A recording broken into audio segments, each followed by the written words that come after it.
Okay, and welcome back for part 3, and there's probably going to be a part 4. But this is part 3 on how to fix a low appraisal on George of the jungle, strong as he can be. here. So again, just to recap, we've already discussed the other options that you have here. Just you can go ahead, and if it's a conventional loan, you can try for a new appraisal. You can try to get the seller to agree to just lower their sales price.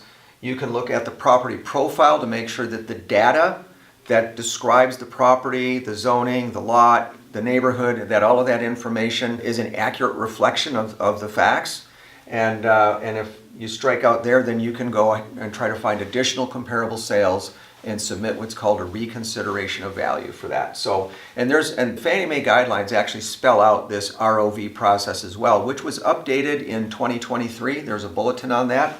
But it's not a new process. It's been around, and the way you go around it, sometimes they'll tinker with that. So if all those fail, we still have a couple more options on here. And so this one here we're going to talk about, this one is closing costs or concessions, as sometimes they're referred to in the appraisal. So what we want to do is, if again we've struck out here, we can say, well, in this sales price, was the seller agreeing to pay closing costs in addition to help out this buyer to be able to get their financing?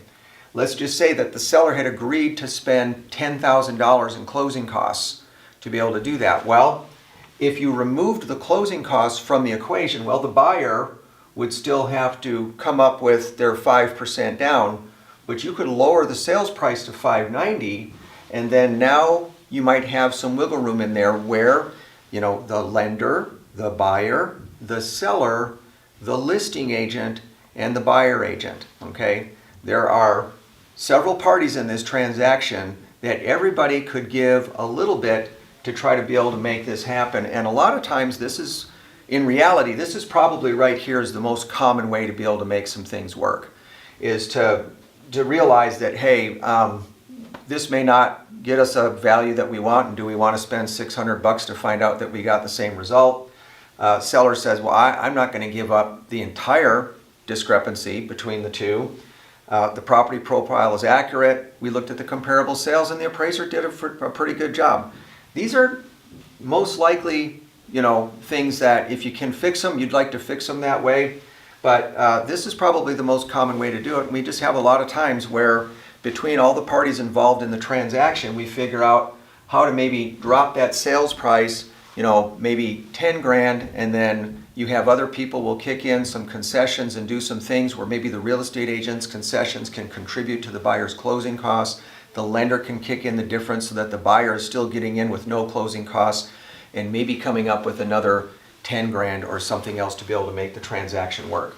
So that is a really common way of being able to fix it, and it normally does fix the problem if everything else fails. One of the other options you can do on this, if you just have a lot of rigidity on here, if you look at this one here, this buyer here was going to put down $60,000. Okay, so 10% down, $60,000 is a good down payment, but if the sales price or the value is lowered to $580, okay, well, the borrower still is going to have to come up with this gap here. They're going to have to come up, because the seller says, hey, I'm not budging, I need my $600,000. Maybe they have a backup offer. The market might be worth enough that somebody else wants to overpay for it, according to the appraisal on this.